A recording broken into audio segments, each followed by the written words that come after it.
Recording in progress. Beberapa hari yang lalu kita cukup terpantik sebenarnya, bukan terpantik lagi, tergelitik bangunan demokrasi yang kita bangun agak dikagetkan dengan ulah arogansi dari militer yang datang ke KPK, dan itu juga diperparah dengan KPK-nya agak tanda kutip melemah dan dengan meminta maaf. Agak ini yang membuat kita melihat bangunan demokrasi seperti apa yang mau kita bangun di kedepannya yang sudah kita rawat sejak dari eh, reformasi kemarin. Yang kita bilang kita mau mengembalikan ABRI ke barak, militer ke barak, dan kita mau berkomitmen kuat untuk membersihkan korupsi, tapi dua institusi ini terlihat menjadi cukup rapuh. Sehingga kita mencoba menggagas apakah perlu sebenarnya militer dan KPK ini untuk saling berkonfrontasi sebenarnya. Apakah perlu sebenarnya? Kita masih punya jejak lama bagaimana cicak dan buaya menguras energi kita. Mudah-mudahan itu tidak terjadi di fase ini, tapi juga tidak berakhir anti klimaks. Bahwa bahwa substansinya iya, korupsinya tetap harus dituntaskan, diusut, siapapun itu, militer ataupun kelompok kaum suci ataupun siapapun itu, lembaga tidak ada yang tidak boleh bebas dari penyelesaian masalah korupsi ini. Tapi prosesnya juga harus tetap diusut, atau terus maladministrasi juga harus diusut. Ini kita melihat ada pola-pola cenderung anti klimaks. Kemarin beberapa waktu terakhir di akhir bulan kemarin KPK dan Puspom senyum-senyum di depan media itu menunjukkan sikap tetap bersepakat menetapkan tersangka dan seolah-olah mengabaikan proses peristiwa-peristiwa di belakang. Peristiwa-peristiwa yang tanda kutip hilaf dan malam, yang malam ini akan kita bedah. Sebenarnya ada apa di malam itu? Ada di peristiwa itu.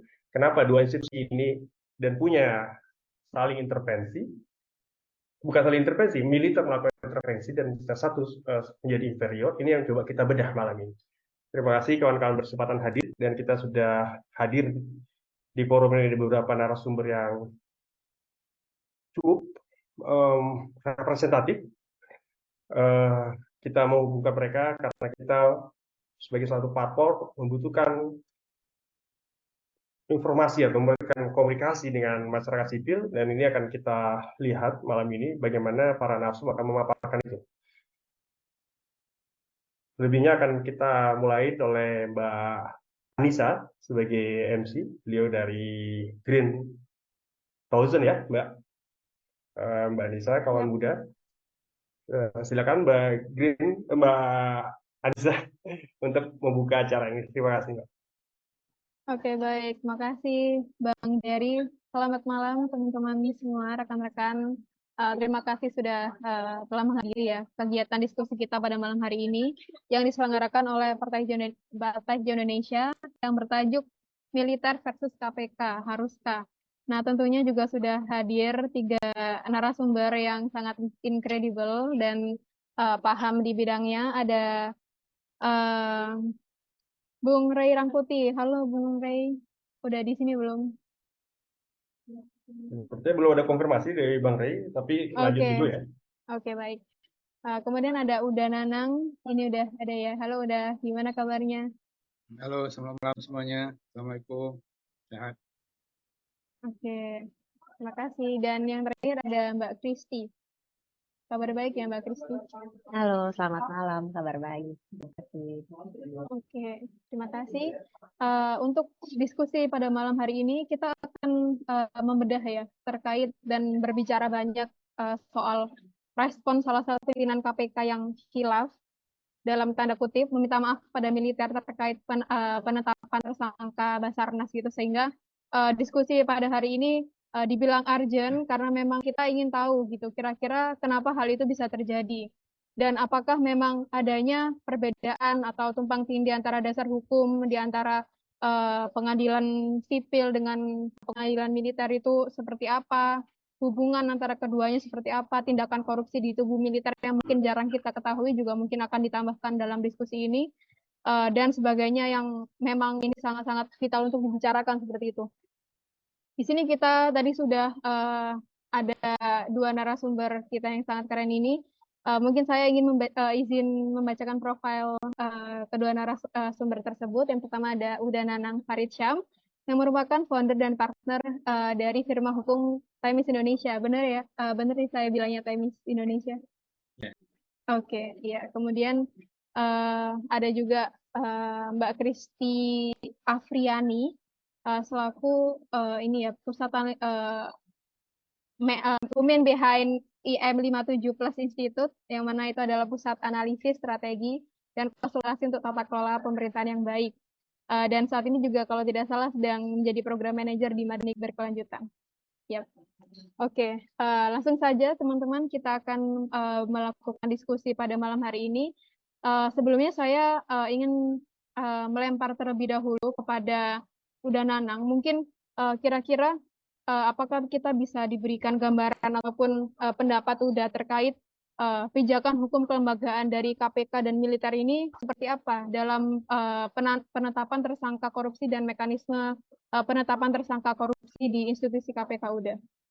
Mungkin kita mulai dari situ dulu. Baik, terima kasih Kang Jerry, Mbak Anissa ya, dan teman-teman PHI serta hadirin yang hadir di layar Zoom. Selamat malam, salam lestari, gitu ya. Jadi kita santai aja. Saya perlu menyampaikan beberapa hal. Pertama, saya bukan ahli hukum. Nah, memang saya founder di firma hukum Temis Indonesia. Tapi saya berdiri sini karena mungkin dianggap pernah punya pengalaman sebagai salah satu orang yang 15 tahun di KPK. Jadi secara prinsip kerja-kerja penegakan hukum, nah insya Allah bisa saya sampaikan. Jadi saya ingin menggambarkan kepada teman-teman bahwa hubungan KPK TNI ini sebenarnya sejak era awal-awal KPK berdiri itu sebenarnya adalah sebuah hubungan yang saya kira dalam penegakan hukum itu kan diatur di Indonesia ada 4 sistem ya, dan masing-masing itu punya kompetensi yang berbeda-beda. Nah, korupsi itu masuk dalam sistem hukum peradilan umum ya, kemudian militer sendiri ada peradilan militer, kemudian ada peradilan tata usaha negara, dan terakhir peradilan agama. Nah, jadi ini untuk membuka ini ya diskusi kita bahwa memang ada 4 sistem peradilan di Indonesia. Polemik yang terjadi akhir-akhir ini sebenarnya kalaulah pimpinan KPK dan TNI itu sejak awal berkomunikasi dengan ini tidak akan terjadi. Nah, kita ingat dulu ada kasus Bakamla, ada kasus helikopter ya, dan itu ditangani dengan sangat soft, artinya tidak ada konflik, tidak ada kesalahan, bahkan tidak ada juga menyalah-nyalahkan penyelidik dan menyalahkan staf itu. Nah, inilah yang kemudian membuat sebahagian kita, terutama kami yang mantan KPK ya, saya ingin menggambarkan itu gerah juga, seolah-olah pimpinan KPK tidak paham hukum, dan itu juga mempermalui institusi negara. Nah, jadi saya dalam hal ini menganggap wajar adanya kemudian TNI merasa apa yang dilakukan oleh KPK itu tidak tepat gitu. Nah, walaupun ada contoh di awal yang saya sampaikan, sebenarnya ketika perkara OTT ini terjadi, mestinya pimpinan KPK sudah berkoordinasi dengan pimpinan TNI. Gitu. Walaupun dalam konteks ya ada dua perbedaan yang saya tangkap di pembicaraan media akhir-akhir ini. Salah satunya adalah misalnya Kang Asep Irawan ya, yang mantan hakim itu mengatakan KPK tidak berwenang menangani TNI aktif gitu, karena ada peradilannya sendiri, yaitu kompetensinya ada di peradilan militer itu, karena dia adalah TNI aktif, tanpa mengabaikan apa yang terjadi di dalam proses OTT korupsi yang terjadi. Kemudian Pak Abraham Samad selaku mantan ketua KPK mengatakan gini, ada jembatannya. Nah, jembatannya adalah secara koneksitas itu bisa dilakukan antara TNI dengan KPK. Jadi dua-duanya punya kepentingan dalam hal penegakan hukum. Jadi teman-teman sekalian, sebagai pembuka diskusi, sebenarnya yang terjadi adalah inkompetensi pimpinan KPK kita menjelaskan apa yang terjadi. Nah, jadi aturan hukum sudah sama-sama jelas, jurisprudensinya udah ada, contoh kasusnya ada, dan pakar-pakar hukum di luar sana juga banyak sebenarnya. Nah, jadi ini adalah salah satu bentuk yang kemudian kalau saya menyebutnya dalam kurun 5 tahun terakhir, ya pimpinan KPK itu memang orang-orang yang tidak kompeten di bidangnya. Nah, dan kalau boleh saya sebutkan, ya mungkin tidak apa-apa nih, penyintasnya dari sini nih, Kristi ini. Kenapa kemudian orang-orang yang bekerja dengan baik dan benar itu akhirnya di depan. Dan ini terbukti, mereka lempar bodi menyalahkan penyelidiknya, kilaf segala macam. Nah, jadi ini inkompetensi dari pimpinan KPK sebenarnya. Di lain pihak, sebenarnya proses OTT itu adalah proses yang lazim dilakukan oleh KPK.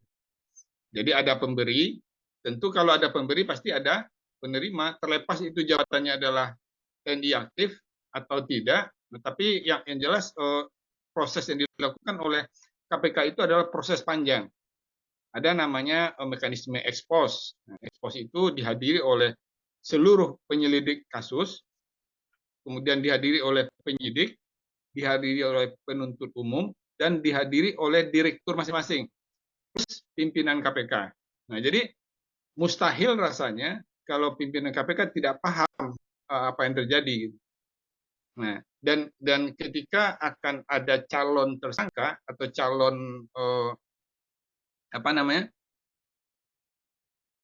kalau kita menyebutnya suspek yang akan di OTT itu, mestinya gambaran alat bukti, gambaran peristiwanya udah nampak itu siapa yang akan di OTT kan.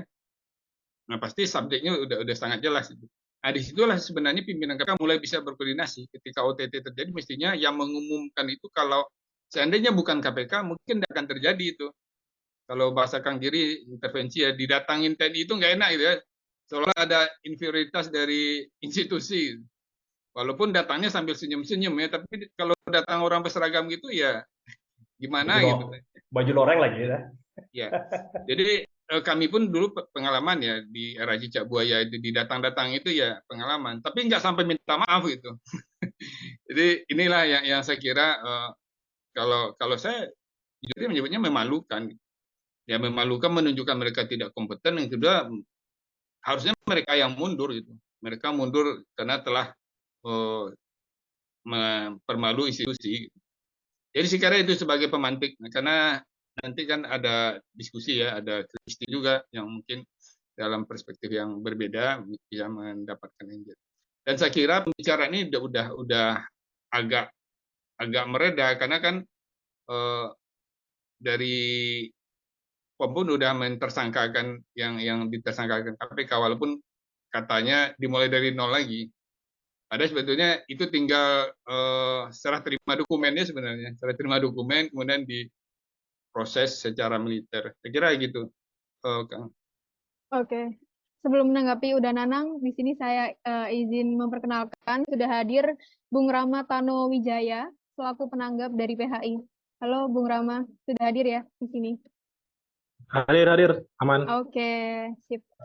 Oke, menanggapi yang dibicarakan oleh Uda Nanang tadi, saya terpantik sih, berarti memang benar ya kalau KPK ini hilaf istilahnya. Ya artinya kalau pimpinan KPK yang bicara ya itu mewakili KPK gitu, walaupun satu orang gitu. Dan ini tidak pantas dilakukan oleh aparat penegak hukum. Jadi ada adagium, lebih baik melepaskan 1.000 orang jahat daripada menangkap orang yang tidak bersalah gitu. Nah, jadi memang aparat penegak hukum kita, tidak hanya KPK, itu harus betul prudent melakukan penindakan hukum, karena dampaknya bisa kemana-mana gitu. Nah, jadi harus hati-hati untuk menetapkan seseorang menjadi tersangka. Iya, salah satunya juga terhadap pandangan publik akhirnya kepada KPK yang dinilai tadi inferior karena meminta maaf itu tadi. Mungkin dari Mbak Kristi, kira-kira ada tanggapan nggak atau pandangan terkait insiden permintaan maaf dan inferioritas dari KPK itu? Oke, terima kasih Mbak Anissa. Suara saya terdengar jelas ya? Iya, jelas. Oke, kalau tadi udah Nanang juga disclaimer, mungkin aku juga disclaimer dulu kali ya, karena sama latar belakangku juga bukan hukum gitu, dan pengalaman udah Nanang mungkin 15 tahun, aku cuma seperti ya di KPK gitu, cuman lumayan belajar lah saat bekerja di sana gitu. Mungkin menambahkan apa yang tadi udah Nanang jelaskan, eh, sebenarnya prinsipnya, mungkin kita bicara prinsipnya dulu gitu ya. Tadi udah Nanang juga sudah menyebutkan mau itu OTT ataupun penetapan tersangka dari case development gitu, dari pengembangan kasus, itu semua pastinya diketahui oleh pimpinan. Tidak hanya pimpinan, tapi direksi dan juga pimpinan gitu. Dan pada prinsipnya adalah saat saat menyelidik gitu, saat proses pertamanya kan penyelidikan ya sebelum naik ke penyidikan atau ke penuntutan. Tapi saat menyelidik, yang dilihat oleh teman-teman KPK, yang dilihat oleh penyelidik itu adalah peristiwa, bukan subjek gitu. Jadi ada peristiwanya dulu, didalami, dicari dua barang bukti, barulah ketemu subjeknya gitu. Jadi tidak berangkat dari subjek gitu. Dan itu tadi saya bilang lagi, itu semua diketahui oleh pimpinan gitu. Nah, kalau tadi ada pro kontra sebenarnya berwenang atau tidak berwenang, KPK menangani kasus di militer, sebetulnya di 42 UU KPK itu ada bahwa KPK itu berwenang untuk mengkoordinasikan dan mengendalikan penyelidikan, penyidikan, dan penuntutan. Jadi sebenarnya KPK itu punya wewenang gitu untuk melakukan hal tersebut di peradilan militer gitu. Jadi sebenarnya KPK itu punya wewenang untuk melakukan hal tersebut. Kalau dibilang waktu ada kasus sebelumnya waktu itu yang melibatkan oknum militer juga di mana namanya di kasus helikopter berjalannya smooth tidak ribut karena ada koordinasi, sebenarnya sudah ada koordinasi juga gitu karena pada saat konferensi pers kan Pak Alexander Marwata salah satu pimpinan KPK tuh bilang pada saat ekspos atau gelar perkara yang tadi udah Nanang sebutkan itu ada penyidik. Jadi sebenarnya berkoordinasi gitu. Jadi sebenarnya sama-sama tahu, nggak tutup-tutupan gitu. Lalu entah kenapa eskalasinya justru di saat didatangi militer malah minta maaf tuh, ya itu sangat blunder gitu menurutku karena sudah berkoordinasi gitu. Mungkin yang KPK lupa pada saat menangani perkara, pada saat ada kasus korupsi, KPK tuh bukan bukan teman sama tersangka korupsi itu bukan teman gitu. Saat apa ya meningkatkan pendidikan anti korupsi, saat memperkuat undang-undang korupsi, ya pasti teman berkoordinasi sama polisi, sama kejaksaan, sama militer, sama KL manapun, ya itu teman gitu. Kita harus berkolaborasi bersama-sama. Tapi saat sudah ada kasus di situ, saat ada tindak pidana korupsi di situ, ya semuanya jadi bukan teman gitu tidak perlu punya hubungan baik gitu kan ya nggak perlu minta maaf juga kalau memang sudah ada bukti dan sudah ada tersangkanya gitu dan eh, kalau udah Nanang tadi bilang cicak buaya yang sebenarnya saya belum pernah mengalami sih udah Nanang yang udah makan asam garam pengalaman ini tuh semakin parah karena waktu cicak buaya KPK sebagai lembaga yang waktu itu masih sangat dipercayai publik, itu mendapat dukungan yang sangat besar dari publik gitu. Jadi unsur-unsur pimpinannya, pegawainya, mereka tuh bertahan, mereka resisten karena mereka tahu ada publik yang mendukung gitu, ada publik di belakang karya sama kinerja KPK. Dari tahun 2019 sampai sekarang kan kepercayaan publik makin menurun ya. Dan publik udah ya malas lah ngapain ngebelain KPK lagi gitu. Kok pegawainya bekerja seperti biasa, mencoba tetap menjaga motivasi untuk bekerja dengan baik gitu, pandang situasi, menangkap koruptor, pada saat sedang menangkap, sedang bekerja, lagi-lagi kayak di backstep gitu, kayak dihianati sama pimpinannya sendiri. Pimpinannya malah minta maaf, bilang hilaf gitu. Ya dari 2019 udah makin menumpuk aja kekecewaan publik. Jadi kayaknya berita kemarin tuh sebenarnya cuma another berita buruk aja dari KPK gitu. Udah menumpuk dari pimpinannya yang melanggar kode etik, apa namanya, pegawainya juga banyak yang melakukan, ya ada korupsi, ada pelecehan seksual di dalam KPK. Kemarin lagi kayak gitu. Jadi itu cuma menumpuk aja sebenarnya bad news dari dan pimpinan KPK kan instead of apa ya bijaksana gitu menjaga marwah lembaga saat dikritik oleh publik malah arogan gitu ya, malah kesannya kayak nantangin gitu, malah makin arogan, dan itu menurut saya makin perburuk suasana aja gitu, karena KPK kok sekarang kayaknya mengesankan diri bahwa kita nggak butuh masyarakat gitu, KPK tuh bisa bekerja sendiri, kita tidak butuh dukungan masyarakat lagi, jaga hubungan baik lagi dengan masyarakat. Jadi ya udah, kalau nggak salah juga gitu, masyarakat atau CSO, NGO, ya nggak mau lagi dukung KPK karena KPK-nya kayak gitu terus gitu. Mungkin itu yang bisa aku tambahkan dulu, Mbak Anissa. Oke, Mbak Kristi. Jadi bisa dibilang ada pesimistik dari publik Ya, dalam melihat betul. kinerja KPK.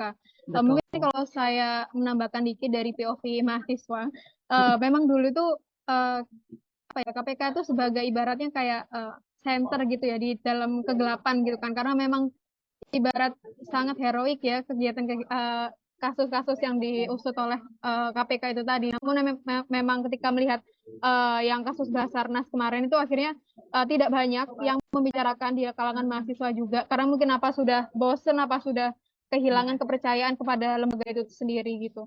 Nah, Betul, karena kan ya, silakan. mungkin kan karena harapannya orang kan maunya walk the talk gitu ya. Apa yang kamu bicarakan ya kamu lakukan juga gitu KPK. Saya dulu apa namanya di bawah Uda Nanang tuh yang bertugas menyambut kalau ada audiensi dari kampus, dari masyarakat sipil, dari komunitas, dari gerakan. Dulu tuh wah sering banget, sebulan tuh bisa berapa kali ada masyarakat mau audiensi ketemu pimpinan gitu, dan pimpinan dengan senang hati menyambut kalau ada jadwalnya gitu. Kalaupun tidak ada jadwalnya pasti pimpinan minta didelegasikan gitu, ayo tolong temuin gitu, dengar aja apapun yang mau didengar gitu ya. Mereka publik tuh mau menyampaikan apa. Kalau sekarang kalau yang aku dengar sih ya udah jarang lah yang ada yang main audiensi, ngasih masukan, ngasih kritikan, ngasih dukungan tuh udah jarang gitu, dan kayak jadi kayak tong kosong aja gitu, kayak ngomong aja jangan korupsi di lingkungan pendidikan kan juga kayak gitu ya, kayak jangan korupsi, jangan jangan copy paste absen kayak gitu kan, kalau KPK apa mencoba merelevansikan isu korupsi ke dalam dunia pendidikan, cuman ya KPK-nya kayak gitu-gitu terus gitu, jadi ya apalagi yang bisa dipercaya gitu. Iya, betul. Setuju saya dengan pendapat dari Mbak Kristi. Oke, berbicara mengenai tadi yang disampaikan oleh Mbak Kristi tentang kewenangan KPK untuk turut untuk mengendalikan penyidikan dan penyelidikan di peradilan militer, mungkin Uda Nanang bisa memberikan wawasan ataupun informasi pada kita tentang kira-kira bagaimana ya mekanisme penetapan tersangka korupsi di institusi KPK, utamanya yang berhubungan dengan pola koordinasi dan konektivitas di antara kedua lembaga tersebut. Dan kira-kira apakah memang nggak bisa gitu kalau misalnya sekarang akhirnya kita ya udahlah KPK kerjasama aja sama militer, karena kan sejauh ini kita tahunya mereka akhirnya mengembalikan kasusnya kepada mejanya masing-masing seperti itu. Silakan udah. Oke, makasih Mbak. Tadi kan udah saya kupas sedikit ya, bahwa pernah ada kasus yang ditangani KPK terkait militer, kasus Bakamla dan kasus helikopter AW itu. Dan itu berjalan smooth, dan dua perkara itu udah inkrah gitu. Artinya bisa dilaksanakan penegakan hukumnya dan tidak ada heboh-heboh kan. Nah, artinya secara koordinatif KPK bisa bekerja sama dengan TNI. Nah, jadi tidak seperti yang dibahas di publik. Di publik itu kan yang sekarang yang dihebohkan netizen kita itu adalah permintaan maafnya itu. Nah, jadi orang sudah beralih dari perkara pokoknya. Perkara pokoknya kan adalah korupsi. Kan? Nah, jadi di sisi lain akademisi juga, saya kemarin nonton dialog Bang Ganjar ya, Ganjar Bondan dengan Pak Abraham Samad. Kalau dari sisi hukum sebenarnya tentara itu kan pegawai negeri. Artinya yang dibiayai anggarannya oleh negara dan dia bekerja untuk negara sebagai aparatur negara kan. Bisa aja KPK nanganin tanpa harus koordinasi dengan TNI gitu. Apalagi Basarnas itu tidak organ yang langsung di bawah TNI. Nah, cuman dia dikepalai oleh TNI aktif itu. Nah, jadi sebenarnya KPK sangat berwenang. Nah, cuman ini sekali lagi entah kebiasaan kita yang kepakewu dengan jabatan dan apa namanya antar lembaga yang harus dijembatani dengan MOU segala macam. Dulu saya ingat betul KPK itu bikin MOU itu karena saya yang mengerjakan dulu di awal-awal, orang belum ada, dengan teman-teman yang sedikit di KPK itu. Kenapa kita bikin MOU dengan TNI? Karena ada hal-hal yang tidak ada di undang-undang itu kita jembatani, misalnya pencegahan. Nah, jadi konteks pencegahan itu pun misalnya tahun 2012 itu karena kita tidak bisa mendapatkan tahanan yang dekat dari kantor KPK. Waktu itu kita kerjasama dengan TNI untuk mendapatkan pinjaman tahanan di Guntur itu, di daerah belakang KPK itu. Nah, itu kita MOU kan. Termasuk di dalamnya kemudian ada hal-hal yang dan pelatihan ya. Kita menggunakan Batu Jajar ya, tempat pelatihan Kopassus itu sebagai kawah janda di mukanya. Kristi itu alumni Batu Jajar itu, Kang Jerry dan teman-teman. Kopassus dia tuh, hati-hati kita tuh. Nah, dia sedang menyamar sekarang menjadi masyarakat sipil. Aslinya dia militer juga sebenarnya. Kalau dilihat kakinya tuh ada ininya, ada loreng-lorengnya. Nah, jadi saya kira untuk hal positif hubungan antar lembaga itu memang penting ya, penting. Nah, sehingga koordinasi antar lembaga itu terjadi. Di kita tuh persoalan penegakan hukum di kita itu adalah ketika yang disampaikan Kristi tadi, kalau udah ada pelanggaran hukum atau perbuatan melawan hukum, nah yang undang-undang sudah jelas-jelas menyatakan, saya ingat tuh ketika Panglima TNI mendengar ada perkara ini langsung menyatakan bahwa semua orang sama di depan hukum. Nah, itu udah clear tuh. Jadi tidak peduli dia TNI, tidak peduli dia apa namanya penegak hukum, kalau dia memang korupsi, kalau dia memang bersalah ya sama. Cuman yang menjadi persoalan, yang menjadi perdebatan di kalangan hukum adalah ini kan ada 4 peradilan. Ada peradilan umum, ada peradilan militer ya. Kalau kita sandingkan KPK itu di peradilan umum, TNI dan militer secara keseluruhan itu di peradilan militer. Cuman ini kan kasusnya korupsi dilakukan oleh pejabat militer di instansi organisasi sipil, namanya Basarnas. Nah, tadi Kristi sudah menjabarkan secara sederhana dan singkat, dan saya kira cukup jelas itu. Jadi proses OTT itu adalah proses penyelidikan dari laporan masyarakat, dan ketika penyelidik menemukan minimal 2 alat bukti yang cukup, ketemu subjeknya, dilalanya jabatannya Kabasarnas yang diemban oleh TNI aktif. Nah, ketika subjek itu sudah mulai nampak, kan udah ada minimal 2 alat bukti itu. Mestinya etikanya pimpinan KPK atau siapa yang menjadi delegasi KPK itu sudah bisa berkoordinasi itu dengan POM atau dengan pihak di militer yang sudah ada contohnya di kasus-kasus sebelumnya. Jadi ini sekali lagi hanya soal ini, soal kompetensi aja. Nah, makanya kalau saya lebih cenderung membedahnya dari sisi kompetensi pimpinan KPK. Kalau dari sisi teman-teman penyelidik, teman-teman fungsional ya pada umumnya, mereka itu udah terbiasa menangkap siapa. Kan udah kita lihat sejarahnya kan. Nangkap pimpinan DPR, nangkap pimpinan parpol, nangkap ketua MK, dilakukan gitu. Tapi karena koordinasi dengan pimpinan lembaga baik, tidak ada yang tersinggung. Nah, pernah sekali itu tersinggung waktu kasus ini ya, pengumuman tersangka BG itu sampai ada, nah, cuman disambut dengan cara hukum juga di pra peradilan KPK kalah kan. Nah, jadi mestinya dilakukan seperti itu tanpa harus minta maaf. Yap. Nah, ini kan yang terjadi adalah eskalasinya menjadi kayak, kalau saya menyebutnya ya udah kayak playing victim gitu. Jadi harus ada dikorbankan, kemudian yang dibahas itu adalah teror, ada karangan bunga datang ke rumah mereka, ada WA ancaman. Kristi ini coba lihat tuh, waktu era-era 2019 itu kita hampir tiap hari itu ya mengalami ancaman itu.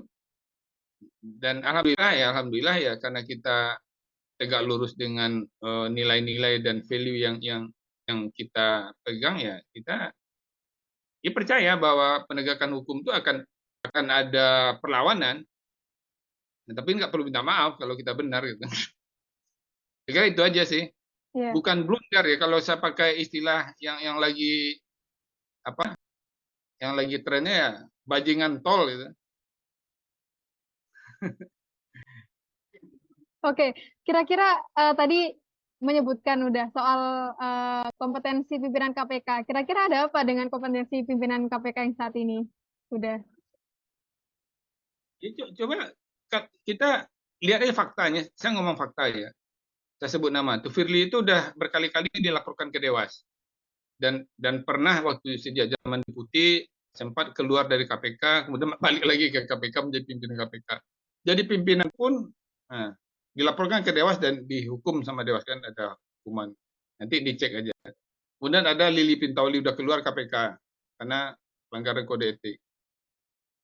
Kemudian baru-baru ini ada kasus benar atau tidaknya, tapi ini udah terbukti ya, kasus Twitter porno itu pimpinan KPK. Jadi yang paling parah itu ya tes wawasan kebangsaan itu yang saya kira tidak hanya mencederai orang, tapi mencederai wawasan kebangsaan kita sebagai orang yang paham Pancasila. Nah, Kristi ini salah satu korban. Dan saya kira persoalan kompetensi itu memang bermuara kepada integritas sebenarnya. Ya, udah tidak berkompeten, tidak berintegritas pula, dan ini menjadi masalah ke depannya. Dan ini seperti yang Kristi bilang tadi, ini akumulasi ya semuanya. Kita tinggal menunggu kejadian-kejadian apa lagi yang akan timbul sampai setahun usia mereka ditambahkan Presiden Jokowi kan.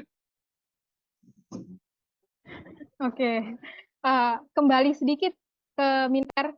Mungkin saya ingin dengar pendapat dari Mbak Kristi mengenai kira-kira militer dengan aktifnya kembali beberapa jabatan publik yang diemban oleh perwira aktif TNI.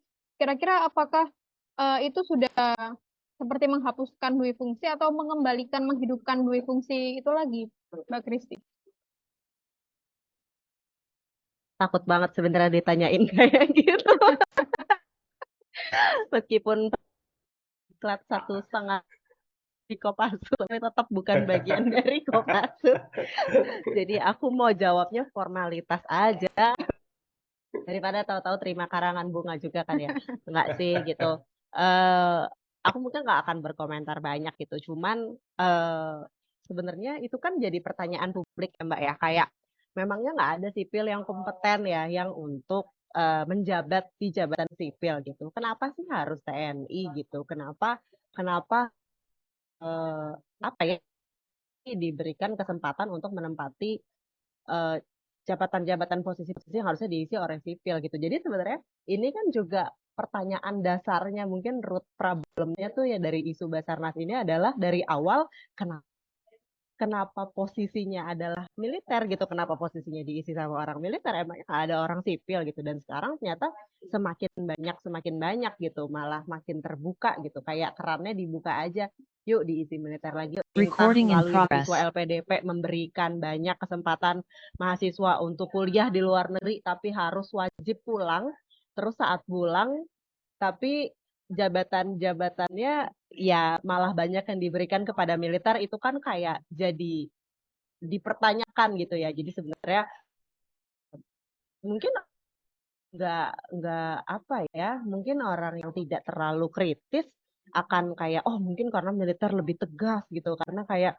isu-isu kebencanaan, isu-isu disaster itu butuh ketangkasan atau apa gitu. Tidak, kita tidak memungkiri hal tersebut gitu kan. Kang Jerry itu bisa jadi Kabasarnas itu. Nah, pakarnya dia, pelatih malah. Iya Aduh, kan, kayak dari saya. tangkas ya dah ya, udah kayak apa namanya Kopsus gitu, kayak pasukan katak gitu. Cuman apa namanya, ya kenapa ada pemisahan kan gitu, sudah ada fungsinya masing-masing gitu. Jadi kenapa kenapa diberi lah, mungkin ya aku akan menyinggung sedikit balik ke KPK sama kayak yang terjadi di KPK gitu. KPK kan eh, ya dulu sih ya, ada lagi-lagi dulu gitu ya, dulu lembaga independen ya, ada ya. Apa namanya yang terlihat gitu ya, yang nyata kok mampu berhasil punya penyelidikan, dari non kepolisian punya penyidik kan. Tapi sekarang jabatan-jabatannya diisinya oleh polisi lagi, kerannya dibukanya untuk polisi lagi, seakan-akan sipilnya tuh yang non polisi tuh tidak mampu gitu. Padahal teman-teman saya yang satu angkatan gitu, ada entah berapa ratus orang yang masuk ke penyelidik, background mereka ya dari psikologi, background mereka ya dari teknik sipil, nggak dari polisi gitu. Tapi mereka mengerjakan tugasnya dengan baik, mereka bisa nangkep orang, mereka bisa menemukan alat bukti gitu.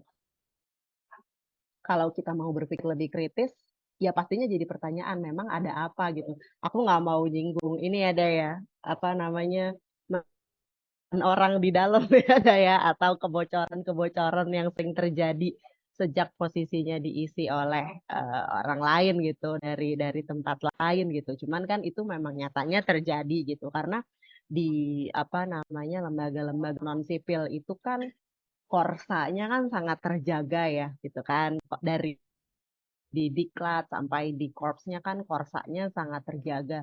Jadi saat ada lembaga itu apa namanya orang dari lembaga kan di sipil, apakah mereka bisa menanggalkan posisi yang satunya gitu? Karena saat misalnya terjadi ada gesekan misalnya kayak di KPK gitu, masuk lembaga non sipil, terus terjadi kita mau nangkep temennya gitu dari satu lembaga, dia bisa nggak menanggalkan institusi dia yang itu gitu, karena saat di KPK punya buat KPK loh yang itu gitu. Kayak misalnya, aduh nggak bisa nih kakak angkatku gitu kan, dulu kakak asuhku gitu, kak asuh kan sebut, harus diinfoin nih kalau nggak nanti gimana saat aku balik lagi ke sana gitu, nggak naik jabatan gue gitu kan, itu kan sangat mungkin terjadi gitu. Dan itu kan sebenarnya yang kita tidak mau gitu, karena nggak, kita mau semuanya bebas kepentingan, kita mau semuanya bebas conflict of interest gitu. Mungkin itu dulu Mbak, takut nih Mbak ngomong banyak-banyak. Oke, oke. Mungkin sedikit udah ada tambahan nggak mengenai pandangan dari ya tambahan pandangan dari Mbak Kristi ini soal rangkap jabatan tadi atau Karena dui fungsi, ya. gurunya pengalamannya relatif sama, sudut pandangnya tidak akan jauh berbeda. Gitu. Jadi salah satu sebab korupsi itu terjadi konflik of interest. Nah ini kalau kita bicara tentang kasus Basarnas ya, itu kan udah ada reaksi dari presiden itu. Presiden akan mengevaluasi jabatan-jabatan publik yang akan bermasalah gitu kan. Salah satunya jabatan yang diisi oleh sipil atau militer itu. Nah, tadi kan udah di-spill sama Kristi tentang KPK yang tadinya independen, sekarang udah, kalau saya mungkin bercanda-bercandanya nih, kalau semuanya isi polisi, kenapa nggak polisi aja yang diperkuat gitu, KPK-nya dibubarin, ya udah Polda, Polsek itu diperkuat gitu. Oh isinya udah polisi semua. Nah, jadi dalam konteks membangun kelembagaan sebenarnya memang udah rusak dari sejak awal undang-undang KPK itu sendiri direvisi sebenarnya. Nah, itu tadi dengan contoh yang sederhana diceritakan Kristi terkait dengan independensi ya terutama, ya kita enggak peduli siapa yang melakukan korupsi dia. Yang penting ada dua alat bukti yang cukup, tidak ada unsur balas dendam atau kepentingan politik apapun, asal lolos ekspos dan semua pimpinan setuju, ya udah sikat gitu. Nah, makanya ketika kita mengambil benchmark dulu ya, waktu kasus awal-awal KPK berdiri itu contohnya kan KPK Hong Kong. KPK Hong Kong kan pertama kali dibarisin siapa? Polisi Hong Kong. Karena itu institusi yang korup. Nah, kayak nonton film Mandarin gitu kan, di Hong Kong itu memang awal-awal itu terjadi perlawanan keras dari polisi-polisi korup karena jumlahnya banyak kan. Di kita jumlahnya itu udah hampir satu peleton masih disebut oknum juga. Jadi kadang-kadang tidak ada niat untuk melakukan perbaikan. Nah, yang ada KPK-nya dilemahkan, gitu. Yang ada lembaganya disalahkan. Nah, itu contoh yang buruk adalah ketika pimpinan menyalahkan penyelidiknya, menyalahkan stafnya, menyalahkan fungsionalnya, sampai harus minta maaf, mengatakan penyelidik khilaf. Itu menurut saya suatu perkara yang sangat memalukan. Nah, ada bawahan yang salah itu adalah komandan atasan. Karena kan proses di KPK itu semuanya diketahui oleh pimpinan. Bahkan kalau kami di internal itu bercanda-bercanda ini, pulpen jatuh aja pimpinan harus tahu. Artinya nggak ada satupun, apalagi ini berdampak terhadap lembaga lain ya, pasti pimpinan tahu dan itu harus. Nah, kalau kita lihat secara gentleman ya, yang ngumumin Alex Marwata, kemudian yang mengklarifikasi Pana itu, ini menunjukkan tidak punya nyali gitu. Kenapa harus sembunyi di balik kesalahan yang dia buat gitu? Ya, kalau dia salah dia minta maaf gitu. Jangan orang lain. Nah, jadi ini menunjukkan bahwa inkompeten itu sudah terbuka dan terkuat semua. Gitu. Dan saya kira teman-teman PHI ya dan kawan-kawan yang hadir di Zoom juga harus melihat secara objektif ya. Kenapa kemudian teman-teman CSO dan masyarakat sipil yang tadi Kristi bilang sudah, ya kalau Anissa tadi bilang cenderung yang mending main TikTok apa gitu. Nah, sementara kan di dalam beberapa bulan ke depan kita dihadapkan sama peristiwa demokrasi ya, kita sebut sebagai pemilu itu yang harus kita perhatikan juga. Nah, mestinya KPK sebagai salah satu institusi resmi penegak hukum harus bersiap untuk menghadapi itu, bukan malah sibuk dengan gimmick-gimmick yang nggak penting gitu. Nah, jadi sekali lagi saya kira ini saya bukan membela kawan-kawan saya yang di dalam. Nah, ini adalah benar-benar kesalahan fatal dari pimpinan KPK gitu. Karena saya tahu persis apapun yang dikerjakan oleh bawahan itu semuanya sepengetahuan dan atas delegasi dari pimpinan.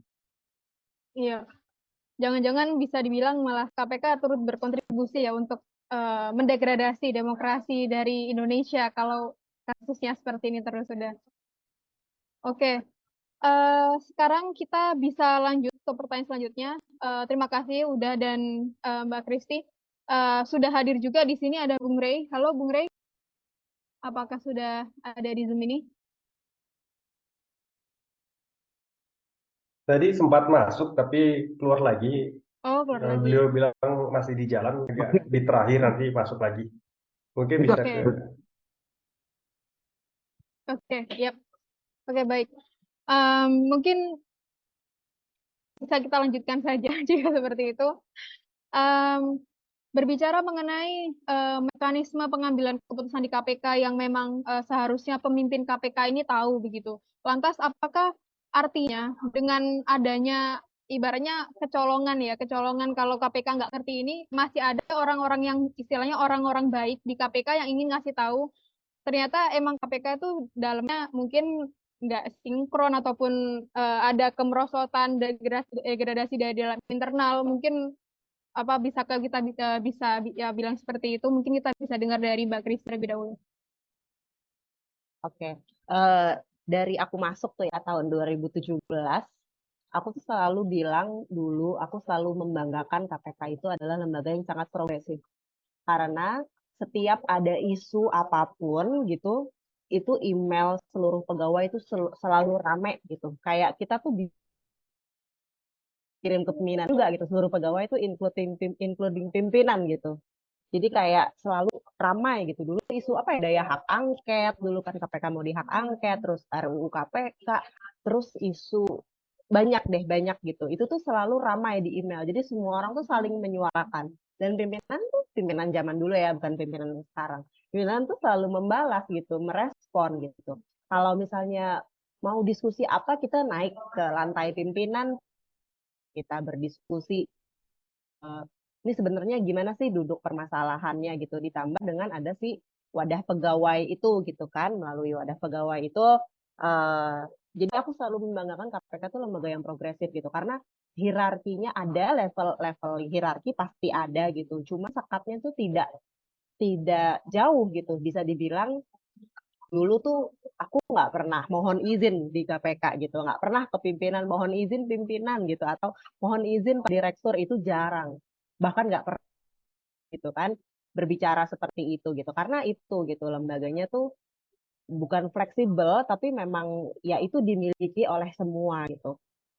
Jadi pembeda kan saat ada hal-hal yang tadi udah Nanang bilang tadi gitu, penyelidiknya ditekan atau disalahkan, pimpinan itu maju paling depan untuk membela pegawai-pegawainya gitu. Jadi kita sebagai pegawai juga merasa safe gitu. Dulu saat isu Bang Novel Baswedan, kita kan beberapa kali pegawai menyelenggarakan diskusi gitu ya terkait menuntut dibukanya kasus Bang Novel gitu kan, penyelesaian kasus Bang Novel. Itu tidak satu dua kali saya dan teman-teman saya tuh HP-nya dihack lah gitu.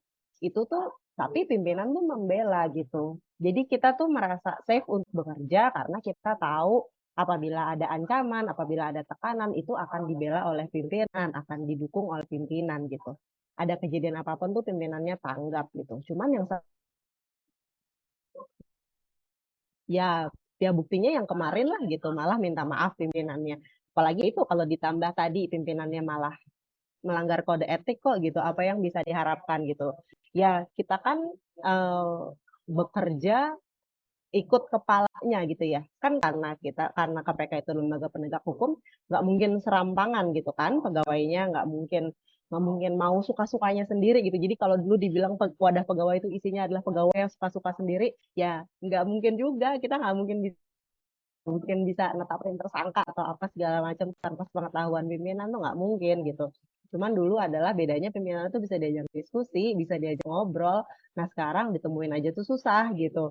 Jadi saat dulu ada akademisi, rekan-rekan akademisi, yang rekan-rekan CSO yang selalu mendukung KPK, kayak ya udah coba kalian yang ngomong sama pimpinan gitu. Kalian kan orang luar, objektif gitu kan, dari publik gitu menyampaikan keresahannya, pimpinannya mau nemuin. Sekarang kayaknya sih boro lapisannya aja, ajudannya banyak bener gitu kan. Mau ketemu pimpinan aja susah banget kayaknya gitu. Jadi udah gitu dulu waktu zaman tes wawasan kebangsaan itu, teman-teman yang di dalam gitu kan, teman-teman saya yang di dalam kan mencoba menyuarakan gitu kan, mencoba membela lah kami gitu, karena ya kemarin yang TWK itu kan kita nggak usah bahas lagi, cuman semoga teman-teman di sini sama gitu ya, apa namanya, setuju bahwa itu prosesnya tidak benar gitu, mencoba membela gitu. Cuman malah ada yang diancam mau dilaporkan ke PI gitu kan, ke pengawas inspektorat ya dari sekarang namanya.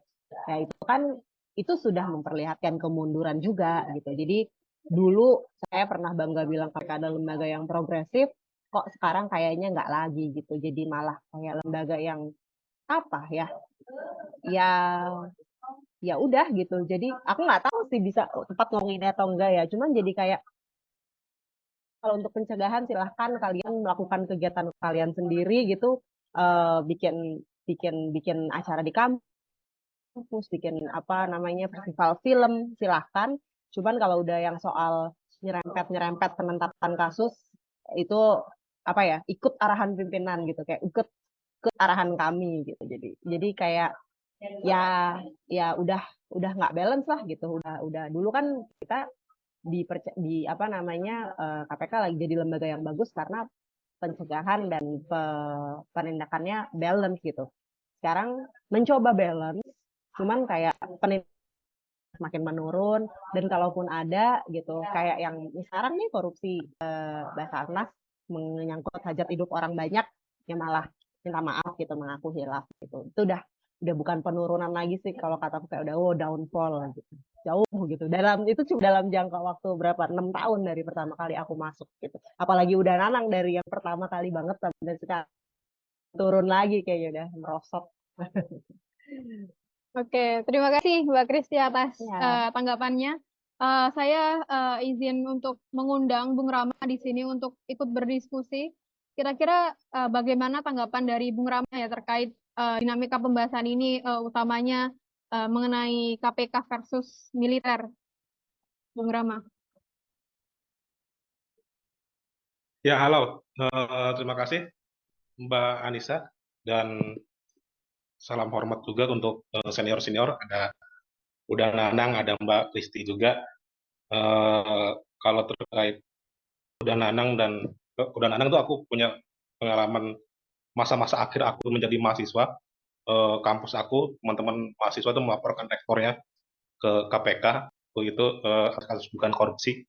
Tapi kemudian Ketua KPK Firly Bahuri diundang ke kampus dan kasusnya hilang gitu kan. Dan pada waktu itu aku ingat Frans Napitu dan kawan-kawan itu ketemu Udanang dulu, konsultasi bahwa ini kasusnya kira-kira gimana gitu. Kalau menurut Udanang ini udah cocok nih kayaknya gitu kan, kalau versinya si Frans dan kawan-kawan itu kan. Tapi kemudian itu juga aku bertolak dari situ aku juga melihat bahwa memang KPK udah ugal-ugalan dari dulu gitu kan. Bagaimana kemudian pengelolaan KPK yang tadi disampaikan oleh Orde Nanang, kemudian juga disampaikan oleh Mbak Kristi juga gitu kan. Dan proses-proses itu tidak ujuk-ujuk saat ini kemudian kita bicara tentang bagaimana sih sebenarnya KPK yang kemudian agak aneh gitu kan. Sebagai penegak hukum dia kemudian meminta maaf gitu kan. Bayangkan kemudian kalau ada polisi menangkap maling dan polisi itu minta maaf gitu kan karena kemudian atas dasar katanya salah apalah gitu kan. Dan menurutku juga sebagai orang yang kemudian lulusan Fakultas Hukum, apa yang dilakukan oleh KPK gitu, aku sebenarnya mencermati ada 3 permasalahan saat ini yang tadi disampaikan oleh Uda Anang, Mbak Kristi, dan mungkin juga sebenarnya ada permasalahan yang selain KPK dan juga militer, ada permasalahan politik hukum yang kemudian terjadi bermasalah di sini gitu kan. Nah, permasalahan KPK yang kemudian tadi disampaikan oleh Uda Nanang, misalkan kayak gitu kan, dan buat Kristi juga sangat kompleks sekali dan itu tidak ujuk-ujuk gitu kan. Kita tentu masih ingat dengan proses di mana kemudian pelemahan KPK mulai dari tes wawasan kebangsaan, kemudian terbitnya undang-undang KPK yang saat ini ada dan beberapa sulap-sulap yang dilakukan oleh pimpinan KPK sampai terakhir itu Alexander Marwata kalau nggak salah itu menyampaikan bahwa KPK belum menerbitkan sprindik gitu atas 2 orang tersangka yang diumumkan gitu. Dari 5 orang itu cuma 3 sprindik yang sudah diterbitkan gitu. Ini kalau anak-anak hukum semester 1 juga mengatakan bahwa ini gimana KPK gitu kan, gimana pimpinan KPK gitu. Kok sudah mengumumkan ada 5 orang tersangka tapi baru 3 orang gitu yang dibuatkan sprindiknya gitu kan. Terbaru Alexander Marwata mengatakan bahwa itu karena kesadaran kami katanya kan, supaya sprindik itu dibuat oleh Puspom dan sebagaimana. Ini kan berarti yang langkah-langkah yang lucu menurutku yang kemudian membuat anak-anak hukum juga atau kemudian fakultas hukum juga patut tersakiti atau tersinggung gitu. Karena dasar yang paling didasarkan dari misalkan teman-teman mahasiswa semester 1 aja udah diajarin gitu bahwa asas yang paling dasar dari hukum itu ada 3 misalnya. Paling dasar itu ada 3 misalkan kepastian, keadilan dan juga kebermanfaatan. Nah, asas ini juga tiga-tiganya menurutku dalam kasus ini dilanggar oleh pimpinan-pimpinan KPK kan. Tadi disampaikan juga banyak juga gitu kan. Bagaimana kemudian tidak ada kepastian kalau kata orang Jawa itu pagi dele sore tempe pagi tempe sore dele gitu kan. Ngomongnya pertama itu tersangka tiba-tiba kemudian minta maaf dan sebagaimananya gitu kan. Ini kan tidak ada unsur kepastian di dalam hukum gitu kan, dan ini menciderai penegakan hukum di Indonesia. Yang ini yang menurutku juga seharusnya Fakultas Hukum di Indonesia membuat tuntutan supaya Firly dan kawan-kawan mundur aja gitu, karena kemudian sudah menciderai institusi atau kemudian menciderai apa yang guru-guru di Fakultas Hukum ajarkan gitu. Kemudian juga ada asas keadilan. Bagiku penegakan atau apa yang dipertontonkan saat ini di media itu bentuk bagaimana kemudian ketidakadilan antara sipil dan militer gitu. Penegakan hukum sipil dan militer. Ada seolah-olah sesuatu hal yang spesial kalau kemudian tersangkanya adalah militer gitu.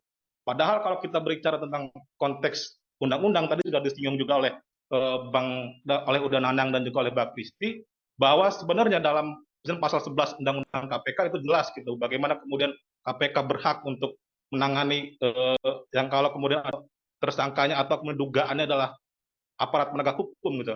Atau pasal 42 juga KPK berhak untuk mengkoordinir penyelesaian kasus ini gitu. Atau kalau kita bicara tentang peradilan pun pasal 89 misalkan di KUHP, di KUHAP, gitu KUHAP, Kitab Undang-Undang Hukum Acara Pidana udah jelas bahwa sebenarnya ini bisa diselesaikan dengan pengadilan konektivitas, di mana kemudian diselesaikan di peradilan umum kalau bicara tentang KUHAP gitu. Tapi kan ternyata enggak gitu. Ini masyarakat mulai kok giliran sipil aja kita seolah-olah dipermalukan gitu. Tapi giliran militer soal ini ingin dikit sendiri. Walaupun pada kenyataannya sebenarnya peradilan militer pun bisa terbuka untuk umum. Tapi kan kayak kalau kemudian kita bicara militer kayaknya ini kayak sulit tersentuh gitu kan. Ini yang kemudian mencederai rasa keadilan di masyarakat juga gitu kan. Nah, yang terakhir sebenarnya asasnya adalah kebermanfaatan. Kisru-kisru yang ditimbulkan oleh pimpinan KPK dan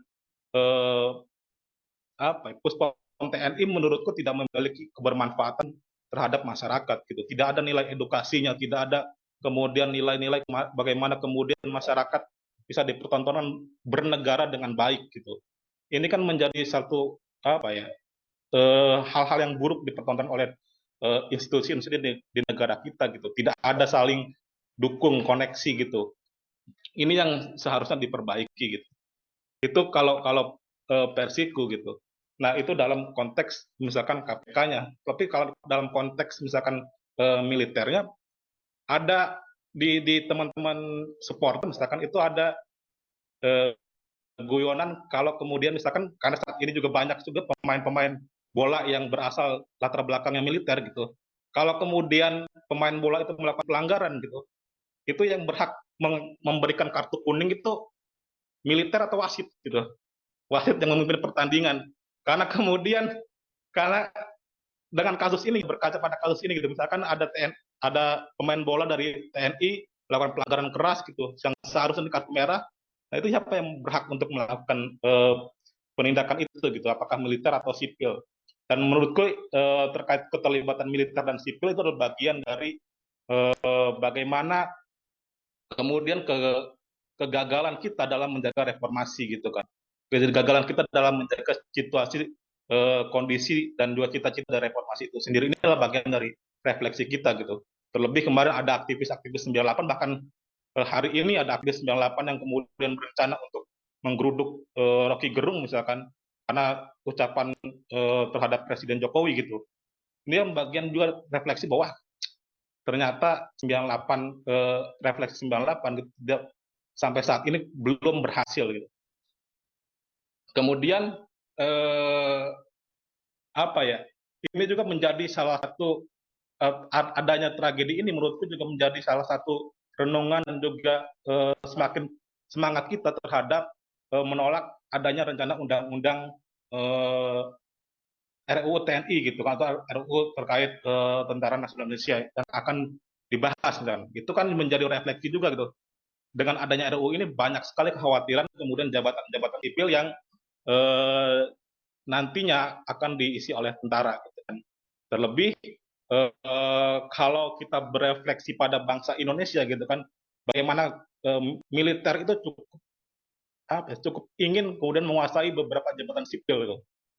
Di sisi yang lain, kalau kemudian berefleksi kepada kebudayaan masyarakatnya gitu kan, masyarakat Indonesia cukup banyak yang ingin jadi militer.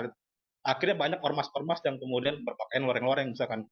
Itu juga menjadi bagian dari refleksi kita bahwa sebenarnya militer itu di kepalanya orang Indonesia itu superior juga gitu kan. Jadi keren dan lain sebagaimananya gitu. Di sisi yang lain jabatan sipil cukup seksi untuk teman-teman militer gitu. Nah, proses-proses semua itu menurut hematku itu adalah bagian dari kegagalan politik hukum yang ada di Indonesia gitu. Bagaimana kemudian kita berefleksi bahwa dalam konteks kasus korupsi kita kalah di dalam konteks pengawalan TWK gitu, kita kalah dalam konteks undang-undang KPK gitu, kita kalah juga terkait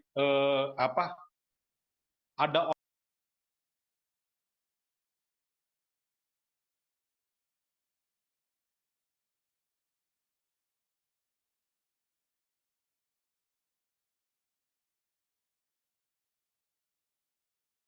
This meeting is being recorded.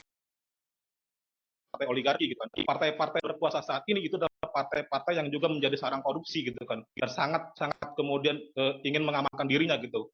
Apalagi kalau kemudian kayak statementnya yang saat ini jadi Menko Info gitu kan. Bagaimana kekhawatiran dia kalau kemudian kalah gitu kan. Nanti partai-partai ini akan habis gitu kan. Ini menunjukkan bahwa mental partai-partai kita berarti adalah partai-partai korup kalau pandanganku gitu.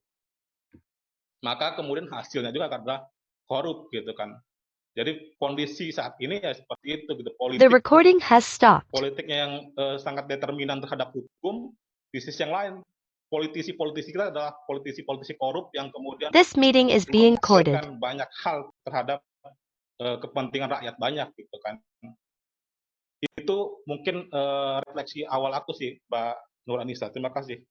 Oke, baik. Terima kasih Bung Rama atas argumentasi dan pandangannya terkait polemik ya di antara KPK versus militer.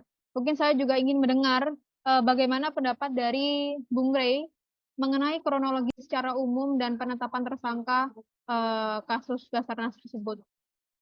Halo, Bung Rey, apakah sudah? Halo Bu, iya. Gimana? Ya, mungkin bisa diceritakan mengenai gambaran ya secara umum mengenai kronologis dan penetapan tersangka kasus korupsi Basarnas, Bung Rey. Wah, kalau itu sih saya nggak bisa cerita ya. Karena gimana kronologinya yang bisa cerita ya orang dalam KPK kan. Pandangan secara umum aja deh, Bung Rey. Ya, kita hanya lihat tiba-tiba ada reaksi yang cukup keras dari pihak TNI, di mana mereka mempersoalkan prosedur penangkapan dalam bentuk OTT kepada salah satu anggota mereka gitu. Nah, jadi itu yang bisa kita lihat. Nah, reaksi itu ya tentu kita anggap tidak wajar, tidak patut dan tidak tepat gitu. Dan atas sikap itu ya kita juga bereaksi untuk mengingatkan bahwa ya jangan ada upaya dari mana-mana pun ya untuk mencoba mengganggu kinerja KPK dalam konteks penegakan hukum kepada mereka yang diduga ya melakukan tindak pidana korupsi gitu. Dan jangan sampai lembaga-lembaga yang dibentuk oleh negara kita justru dipakai untuk melindungi orang per orang. Ya, karena orang per orang itu bagian dari lembaga yang dimaksud gitu. Nah, itu kan reaksi kita. Reaksi mikronya ya. Itu reaksi makronya adalah saya kira memperlihatkan dua hal sekaligus. Pertama adalah ini betul harus ada evaluasi yang cukup serius terhadap ya kebijakan menempatkan ya oknum militer aktif maupun kepolisian aktif ya, polisi aktif ya di lembaga-lembaga yang semestinya sejatinya diduduki ya diemban oleh warga sipil gitu ya. Kecuali di 14 jabatan yang sudah ditentukan oleh undang-undang kan. Di mana orang TNI dapat diperbolehkan ya untuk menduduki jabatan pada setidaknya ya 14 lembaga yang dimaksud.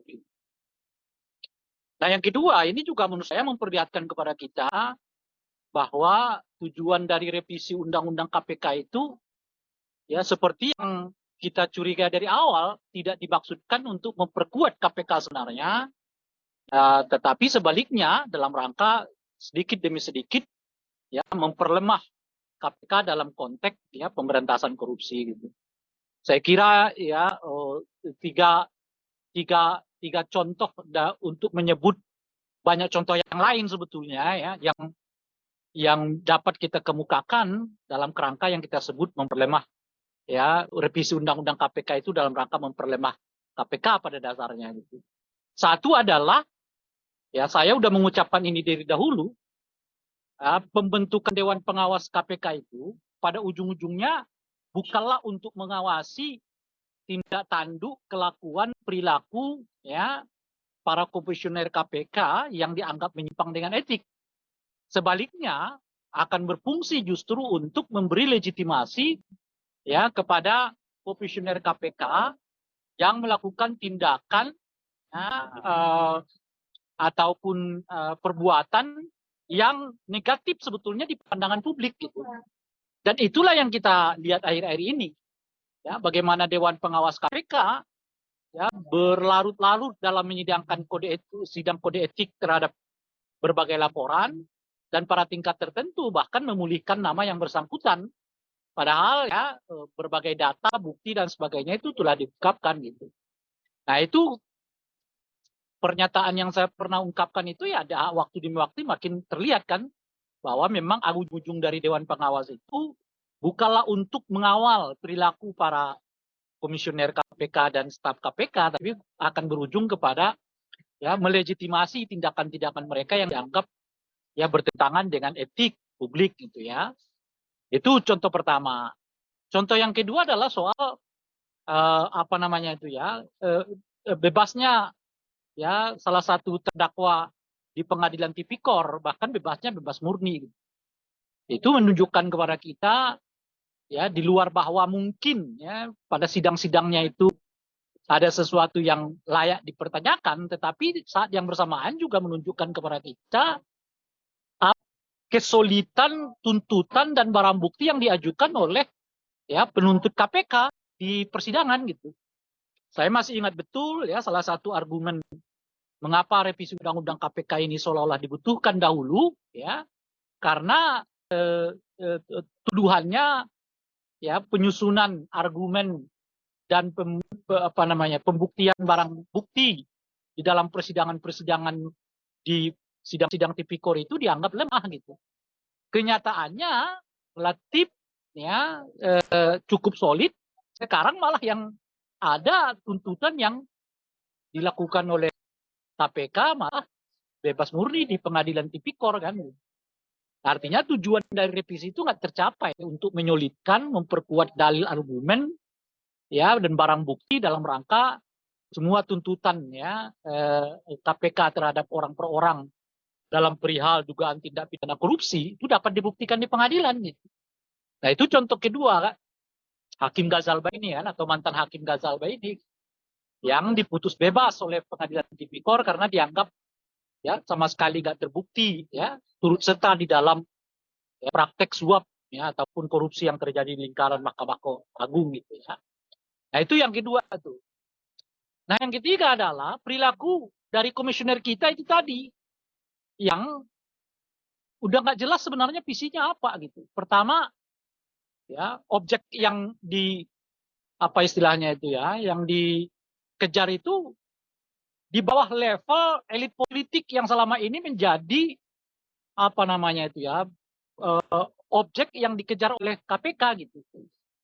Ya, jadi ya sekarang banyak kepala daerah ditambah dengan apa namanya itu ya staf-staf, tambah ini itu macam-macam.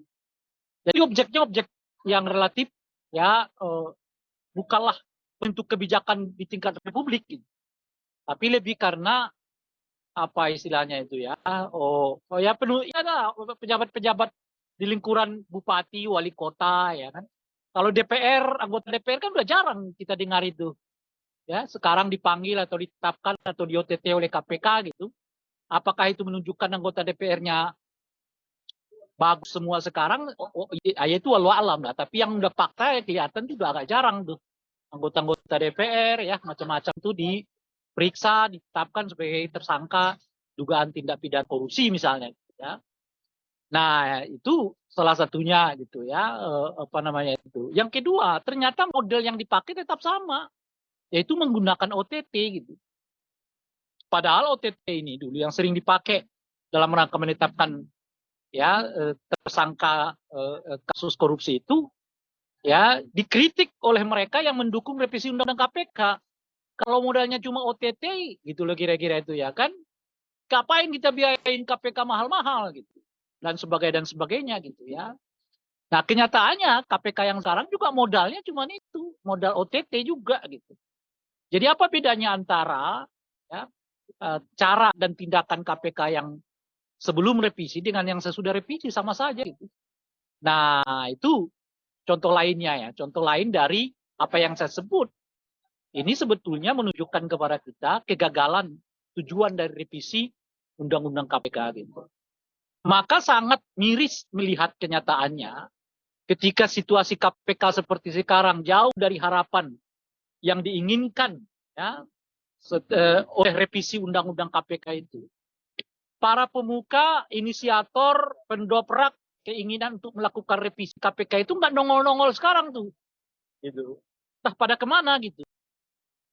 Ketika KPK disambangin oleh militer, ya, untuk mempertanyakan tata cara penangkapan salah satu atau dua anggota mereka, gitu. Kan kita nggak mendengar sikap mereka kemana gitu. Udah pada kemana itu? Yang dulu sangat kuat sekali mendorong revisi undang KPK. Seperti teman saya Masinton Pasaribu, mana dia sekarang tuh? Misalnya gitu ya. Kita juga miris ya melihat ya yang menamakan diri sebagai relawan-relawan Pak Jokowi gitu. Ya kan? Sibuknya malah melaporkan Rocky Gerung gitu. 13 organ ya, melaporkan Rocky Gerung karena dugaan melakukan penghinaan terhadap presiden.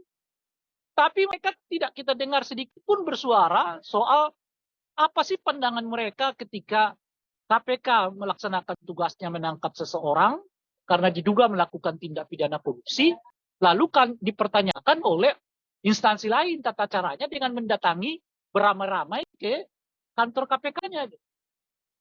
Kita nggak dengar juga pernyataan mereka gitu. Mereka sibuk ya mempolisikan satu orang, tapi mereka tak kelihatan ya, di mana sikap dan pernyataan mereka untuk ya setidaknya mengingatkan bahwa tata cara itu tidak tepat karena tindak pidana korupsi itu ya harus ditangani oleh institusi ya KPK mestinya gitu. Jadi ya apa namanya ini ya miris kita berkali-kali udah KPK-nya mau nyungsep kira-kira gitu ya. Saat yang bersamaan mereka dulu yang getol sekali menuntut revisi-revisi dalam konteks penguatan KPK. Begitu KPK-nya sekarang disambangi, mereka juga pada entah kemana ya, urusannya malah soal mengadukan orang per orang gitu ya, ke polisi. Gitu. Padahal ya, ini yang paling penting.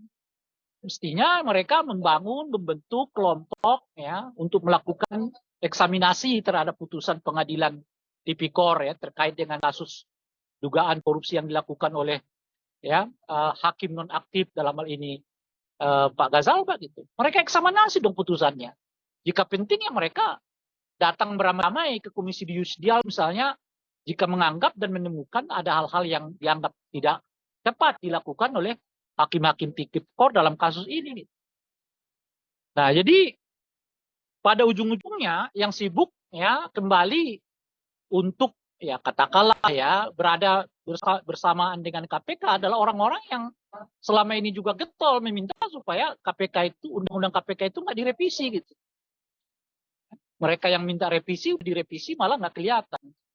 Yang tidak minta revisi itu begitu kejadian seperti sekarang ya mereka tetap berada di samping KPK bukan untuk melegitimasi ya komisioner-komisioner yang sekarang gitu, tetapi mempertahankan apa yang dianggap tepat, yakni ya menetapkan dugaan kasus korupsi ya kan yang dilakukan oleh KPK terhadap orang per orang meskipun orang itu menduduki jabatan penting di kalangan militer gitu. Jadi kemirisan-kemirisan inilah makanya kan dengan situasi ini sebenarnya makin meyakinkan kita bahwa pelemahan KPK itu by design. Dimulai dari ya memasukkan komisioner-komisioner yang hampir semuanya ini ya pernah diadukan ke dewan pengawasnya gitu ya. Kemudian mendesain ulang desain KPK melalui revisi undang-undang KPK dengan membentuk yang namanya Dewan Pengawas lah, lalu melakukan seleksi yang mengada-ada terhadap calon-calon pegawai di KPK melalui apa yang disebut dengan tes wawasan kebangsaan ya, tes wawasan kebangsaan yang model yang seperti dahulu kita kritik itu, dan yang terakhir adalah mereka meninggalkannya kalau KPK justru menghadapi satu tantangan besar, yaitu berhubungan dengan penetapan tersangka salah satu anggota militer. Ya, mereka juga menghilang kalau KPK ya dihadapkan pada perilaku komisionernya yang banyak diadukan ke Dewan Pengawas gitu ya. Salah satunya malah meminta maaf terhadap orang instansi lain dengan menyalahkan pegawai gitu. Padahal tadi udah disebutkan ya, nggak mungkin pegawai itu melakukan tindakan salah gitu. Kalau tindakan mereka itu ya dianggap keluar dari jalur yang semestinya gitu dan sebagainya. Nah, dalam bahasa yang lain sebenarnya kita ini tinggal menunggu waktunya saja ya. Pada akhir ujung-ujungnya ya, mungkin KPK ini mengalami semacam degradasi yang luar biasa, kehilangan kepercayaan publik dan dengan sendirinya keinginan untuk ya menyudahi institusi yang bernama KPK ini ya sesuai dengan targetnya itu akan tercapai. Itu menurut saya ya skenario besarnya gitu. Kalaupun tidak ya dalam jangka waktu yang sangat cepat KPK ini hilang dari Indonesia ya setidaknya mereka cukup ributnya untuk kasus-kasus yang berada di lingkaran bupati, wali kota ya kepala desa ya dan sebagainya gitu. Nah, meskipun begitu untuk terakhir kalinya sih saya tetap berharap KPK yang ada sekarang ini ya mengarahkan pandangannya terhadap ya proses ya pelaksanaan pemilu kita gitu karena ada puluhan triliun rupiah ya bahkan ratusan triliun rupiah beredar di situ yang digenggam oleh penyelenggara pemilu khususnya nanti ini mulai masuk tahapan itu pengadaan logistik ya seperti apa pengadaan logistiknya dan sebagainya termasuk nanti jual beli suara ya dan termasuk di dalamnya penggunaan uang ilegal dalam ya praktek-praktek kampanye atau sosialisasi yang dilakukan oleh para peserta pemilu. Dalam setidaknya ada dua ingatan yang sudah diberikan oleh dua instansi resmi negara. Dalam hal ini adalah Bareskrim sudah mengingatkan potensi dana narkotik masuk ke pemilu dan yang kedua adalah aliran dana ilegal yang kemungkinan masuk ke pemilu juga telah disampaikan oleh PPATK gitu. Dengan dua informasi ini saya kira KPK ya kita tuntut, kita harap, kita dorong untuk mengalihkan pandangannya juga ya terhadap ya, pengelolaan uang di dalam pelaksanaan pemilu baik oleh penyelenggara maupun oleh peserta pemilu karena jumlahnya itu bisa ratusan triliun ya berputar dalam satu tahun ini gitu ya. Sehingga dengan begitu ya apa yang kita harapkan bahwa pemilu bukan ajang bagi lahirnya koruptor baru dapat terwadahi ya, dapat tercapai. Tapi pemilu menjadi ajang bagi pemutusan lahirnya generasi korupsi. Itu yang kita harapkan. Terima kasih sebagai pembuka dari saya.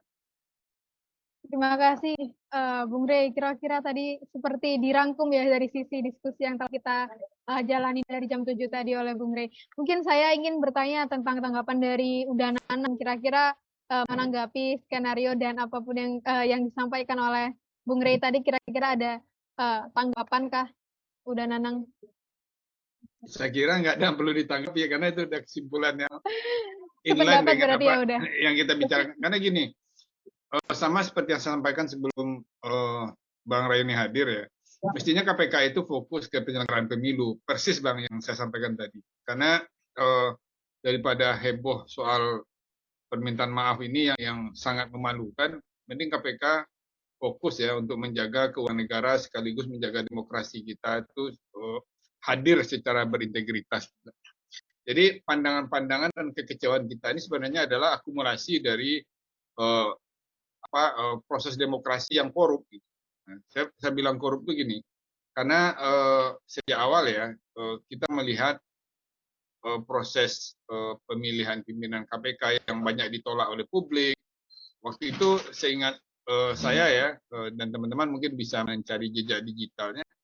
Pimpinan era sekarang kan ditolak oleh pegawai. Itu ingat waktu itu rantai manusia ya menolak mereka dan saya kira ketika mereka berhasil memimpin ya orang-orang yang mereka pilih ya bukan secara acak mereka pilih itu sebagai besar adalah pengurus inti wadah pegawai kemudian dibuatlah wawasan kebangsaan yang tadi diceritakan sejak awal bahwa ini ya proses yang saya kira by design gitu ya, untuk menyingkirkan orang-orang berintegritas.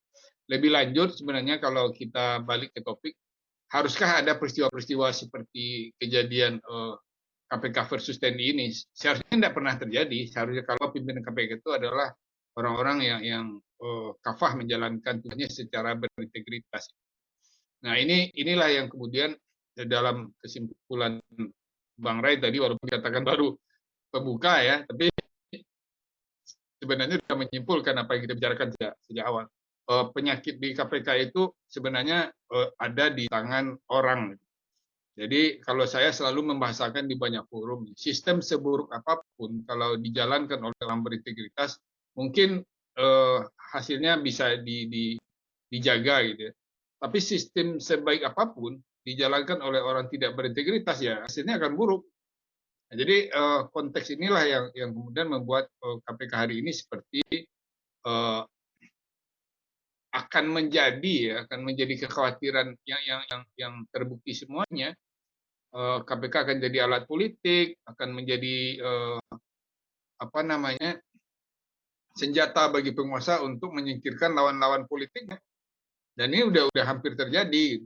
Kita lihat bagaimana kasus Formula E ya, yang terjadi itu bukan kita menuduh, tapi buktinya ada direktur penuntutan KPK kemudian mundur, ada kasus direktur penyelidikan ya, Endar yang kemudian dipecat sama Firly dan kemudian melawan kan, dan akhirnya sama presiden dikembalikan lagi gitu. Kemudian dinonaktifkan lagi sama Firly. Nah ini kan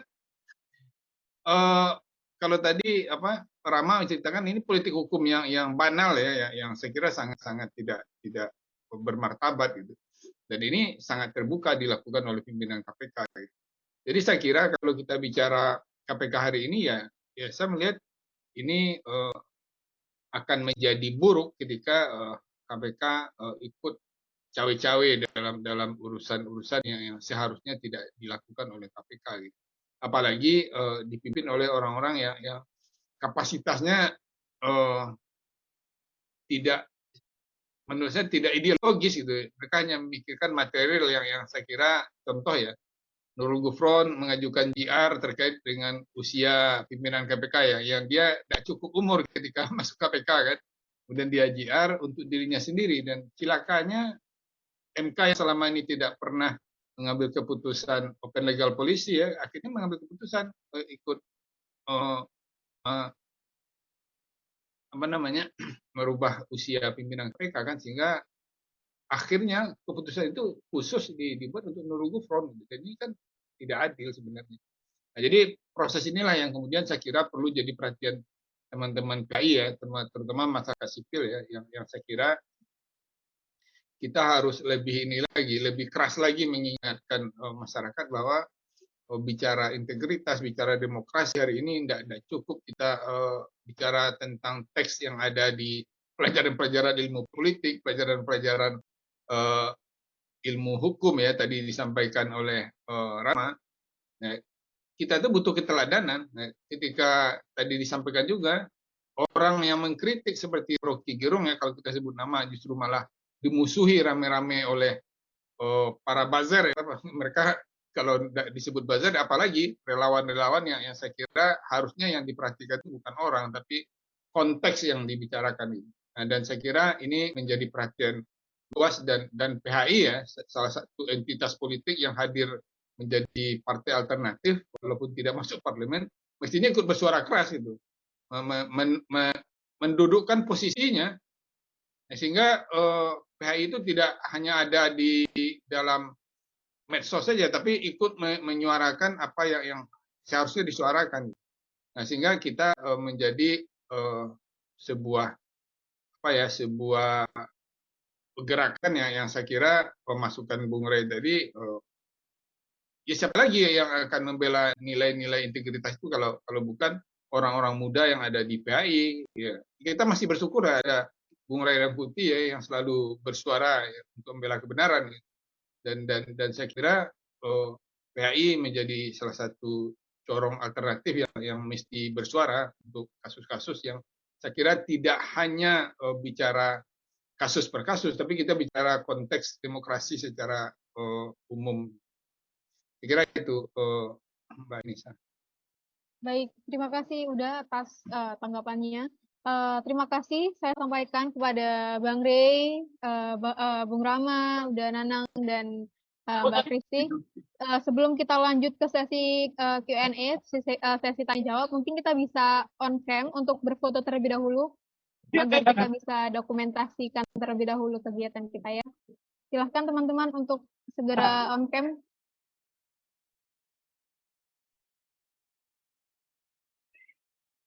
Oke, baik, mungkin kepada yang akan memfoto dipersilahkan untuk memberikan aba-aba kepada kita.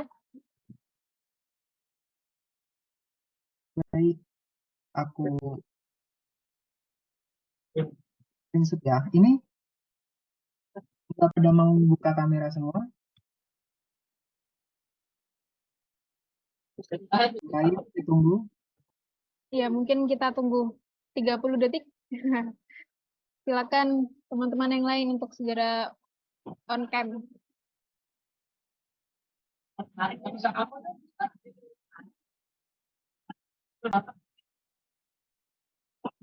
Oke, sudah semua? Oke, satu kali aja ya. Hitungan ketiga, 1, 2, 3. Oke, sudah. Oke, baik, terima kasih. Oke, selanjutnya mungkin saya akan membuka 3 pertanyaan terlebih dahulu untuk peserta diskusi kita pada hari ini. Silakan untuk mungkin langsung on mic saja atau mungkin bisa raise hand. Kemudian ditanyakan kepada siapa, kepada Mbak Kristi, Uda Nanang ataupun ke Bung Rey. Silakan.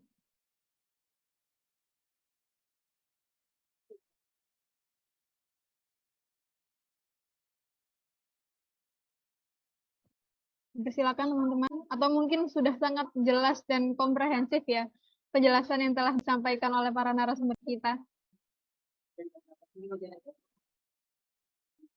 Boleh, silakan teman-teman untuk ditanyakan, kira-kira ada yang masih mengganjal ataupun ada yang didiskusikan lebih lanjut.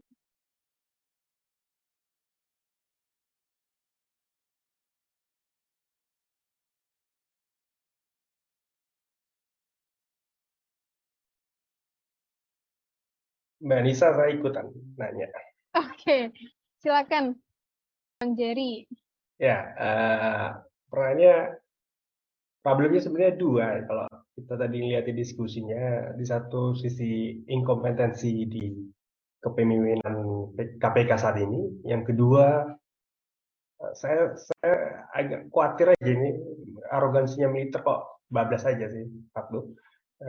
Pertanyaannya sebenarnya selain yang 14 posisi tadi yang kata Bang Rey, kembali ke barak itu sebenarnya terjadi apa dibebaskan sih sebenarnya saat ini? Itu satu. Yang kedua,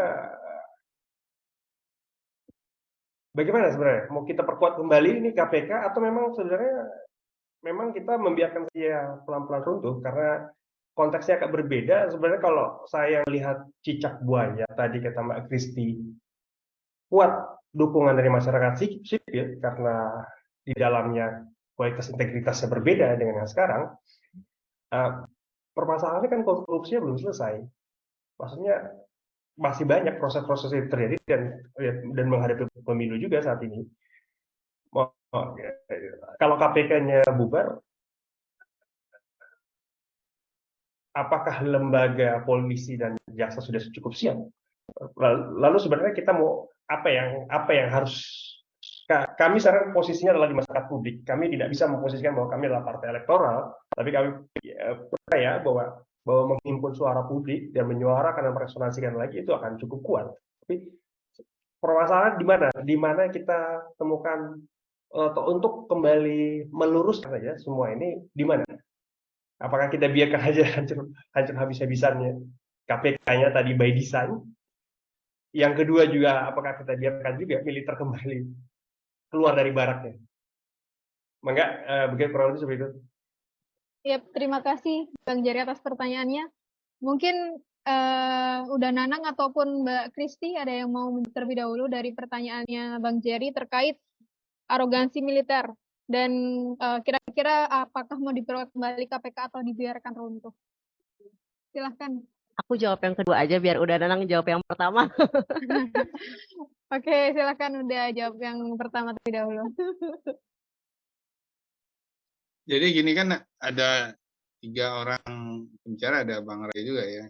Jadi gini, kata-kata arogansi itu mungkin ya menurut saya karena ada sekelompok petinggi, saya menyebut sekelompok ya karena itu mewakili lembaga mereka datang ke KPK dengan baju seragam, sehingga seolah-olah ada serangan ya dalam tanda petik ya kepada KPK sehingga KPK harus minta maaf.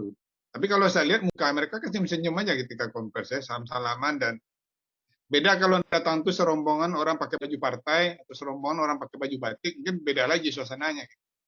Nah, jadi saya kira mungkin ya yang paling penting kita bahas adalah apakah memang perkara korupsi yang terjadi itu harus diserah terimakan di depan publik seperti itu.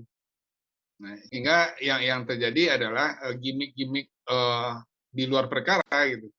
Kan saya dicontohkan ada dua perkara besar yang melibatkan militer aktif ya, Bakamla dan kasus helikopter itu, dan mungkin trauma kita adalah ketika KPK dulu juga menangani perkara Korlantas ya, KPK itu juga digeruduk oleh orang-orang berseragam dan orang-orang bersenjata waktu itu.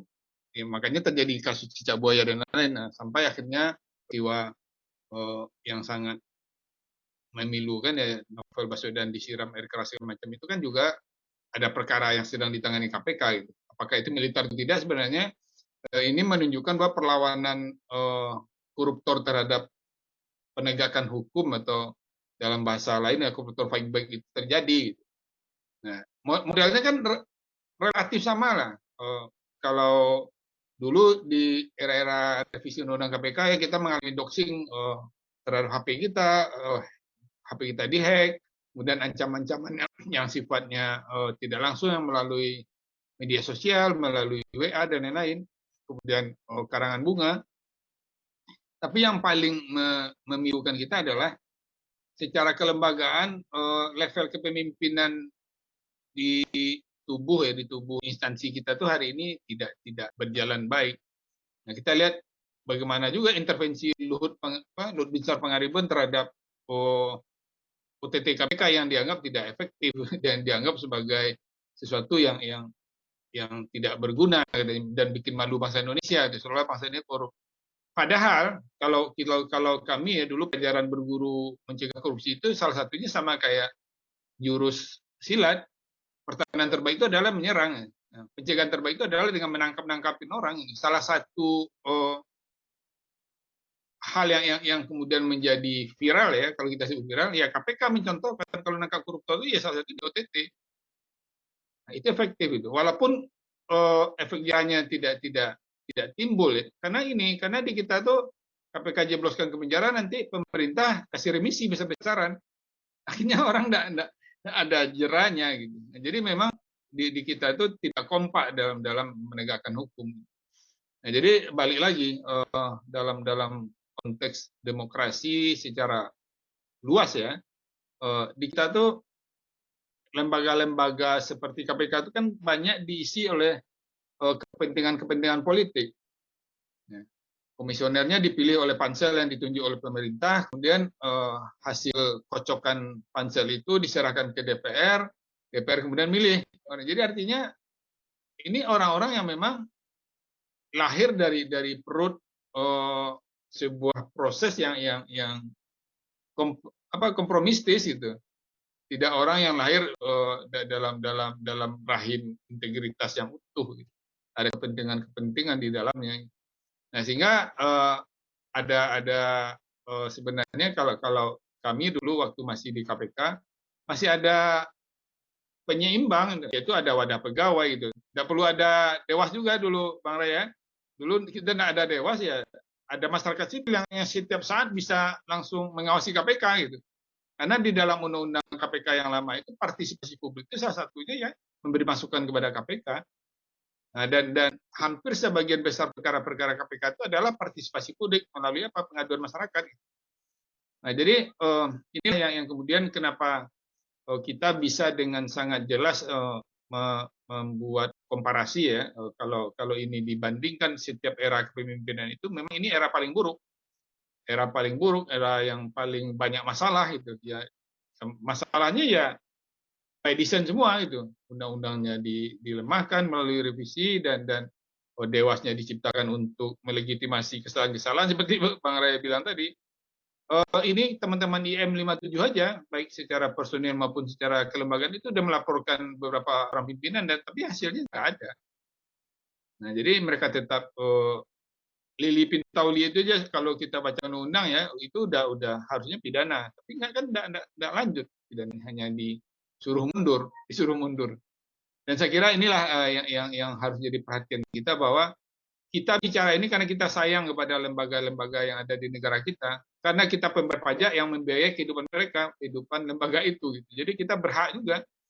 Nah, jadi balik lagi, mestinya suara kita tuh harus lebih keras, karena bukan saja kita sekedar mengkritik, tapi kita ingin menunjukkan kepada masyarakat bahwa kita sebagai pembayar pajak punya hak yang sama untuk menyampaikan pendapat, dan kita tidak rela uang kita disikat oleh para koruptor itu tanpa ada efek jera. Gitu. Saya kira itu sebagai Oke, baik. Terima kasih udah Nanang atas argumentasinya. Mungkin kita dengarkan terlebih dahulu pendapat dan argumentasi dari Mbak Kristi untuk pertanyaan kedua tadi. Ya. Aku nambahin sedikit aja. Tadi sebenarnya aku juga mau menyinggung gitu ya, kalau kita berbicara ini KPK mau dikuatkan atau bagaimana. Tadi juga udah bilang saat waktu apa namanya mau dipilih gitu ya, kan itu yang daftar banyak gitu, dan kami itu di dalam sebenarnya pegawai bareng-bareng sama masyarakat sipil tuh juga melihat track recordnya gitu, dan kami sampaikan langsung juga ke pansel gitu, kayak sebenarnya ini track record calon-calon ini tuh ada apa aja gitu, termasuk juga waktu itu ya Firly gitu pernah ada pelanggaran etik dan lain-lain, itu disampaikan gitu. Jadi nggak mungkin pansel nggak tahu track recordnya calon-calon pimpinan itu, tapi toh dipilih juga pada akhirnya. Ya apa namanya, apa ya, maksudnya kesimpulan baik apa gitu yang bisa kita tarik dari proses hal tersebut, kan nggak ada gitu. Dari kalau ada banyak pilihan itu yang jelas punya track record buruk tuh, apa bukan sengaja gitu kan, ya nggak ada kesimpulan baik yang bisa kita tarik gitu kan. Lalu aku selalu ingat gitu, dan Nanang tuh selalu bilang itu sementara gitu, pegawainya yang bertahan lama atau yang selamanya tuh pegawainya gitu, pimpinan tuh sementara karena kan ganti gitu kan setiap 4 tahun 5 tahun. Tapi saya rasa kalau melihat teman-teman saya juga gitu yang semakin hari semakin demotivasi, ini udah kumulatif gitu, udah terlalu banyak keanehan-keanehan dari pimpinan KPK, udah terlalu banyak pelanggaran-pelanggaran etik dari pimpinan KPK, udah makin ajaibnya pimpinan KPK gitu. Dan menurutku tandanya bahaya tuh ya saat pegawai KPK-nya udah mungkin udah nggak peduli lagi gitu ya, mungkin udah capek mau diberantemin juga, mereka tahu ini battle-nya, perlawanannya tuh sudah nggak sama, sudah tidak ideal, sudah tidak equal gitu. Mau mereka melawan sekuat apapun, ya memang sudah dikondisikan seperti ini gitu. Dan itu yang sangat disayangkan, itu yang sangat membahayakan. Pegawai KPK-nya tidak mau melawan lagi, pegawai KPK-nya tidak mau ribut-ribut lagi. Saat pegawai KPK-nya udah pasrah sama pimpinannya, ya bukan lagi kemunduran gitu ya, stagnan aja gitu. Udah mundur terus stagnan di situ, nggak lagi gitu. Terus kalau tapi melihat tadi gitu kita sekarang masyarakat sipil, apakah masih harus optimis, apakah masih harus selalu bersuara, harus selalu ya mendemand pemerintah gitu, saat kita lihat kok makin aneh-aneh aja di negara gitu ya, kayak ada aja yang aneh gitu kan, apalagi teman-teman Partai Hijau juga pasti tahu gitu. Saya juga sekarang di NGO lingkungan juga tahulah gimana bobroknya pemerintah dalam mengelola negara ini gitu. Padahal kita kan kasih legitimasi ya ke pemerintah kita kan buat menjalankan negara, tapi kok hasilnya kayak gini-gini terus gitu. Udah korupsi masih bisa tawa-tawa gitu kan, kayak nggak ada menyesal-menyesalnya. Lalu apakah kita sebagai masyarakat sipil, apakah kita sebagai warga negara masih harus terus optimis? Kalau aku sih nggak ada salahnya gitu. Meskipun kita tahu mungkin ya udah ujungnya nggak akan kemana-mana. Ini kita nggak akan jadi negara yang bersih dari korupsi. Kita mungkin nggak akan jadi negara yang maju. Kayak udah terima aja pasrah nih negara nggak akan jadi apa-apa. Tapi setidaknya kita bisa apa ya berbangga diri lah gitu. Kita bisa selama selama kita jadi warga negara kita selalu ada di jalan yang benar gitu dan kita sudah pernah mengusahakan gitu meskipun hasilnya sia-sia tapi kita sudah pernah mengusahakan gitu jadi untuk diri kita sendiri kita masih bisa berbangga hati gitu jadi kalau menurutku sih meskipun pada ujungnya misalnya nanti sia-sia tapi ya sejarah tuh mencatat kita bahwa kita ada di golongan orang-orang yang baik gitu, yang menyuarakan apa yang seharusnya disuarakan gitu mungkin Mbak tambahan. Ya, terima kasih Mbak Christy atas argumentasinya. Iya. Saya tadi belum mention Bung Rey, mungkin Bung Rey ada yang mau ditambahkan terkait arogansi militer ataupun kira-kira KPK ini diperkuat atau dibiarkan runtuh. Ya, negara demokratik itu semua bekerja sesuai dengan fungsi ya mereka masing-masing gitu. Militer itu ya berfungsi di pertahanan, polisi di keamanan, masyarakat sipil ya di politik gitu. Jadi jangan bolak-balik, masyarakat sipil megang senjata, tentara megang pena gitu. Itu terbalik-balik namanya. Negara yang demokratik itu salah satu indikatornya itu ya semua berfungsi sesuai dengan fungsinya masing-masing gitu. Nah, kan pengalaman kita 32 tahun itu karena bolak-balik itu gitu. Boleh apa namanya tentara ngurusin politik, kan masyarakat sipilnya acuh politik gitu atau kalau nggak disebut acuh ya dipinggirkan dari politik gitu ya akibatnya ya terjadi ketidakseimbangan dan sebagainya gitu jadi atas pertanyaan itu ya nggak ada pilihan lain kecuali ya kembali ke fungsinya masing-masing ya tentara ya urusin lagi pertahanan polisi urusin keamanan masyarakat sipil urusan politik ya mencapai tujuan berbangsa dan bernegara yaitu masyarakat adil dan sejahtera. Nah itulah tugas-tugas masyarakat sipil. Nggak ada pilihan lagi itu. Nah, kedua, apakah KPK ini perlu dibubarkan atau tidak gitu?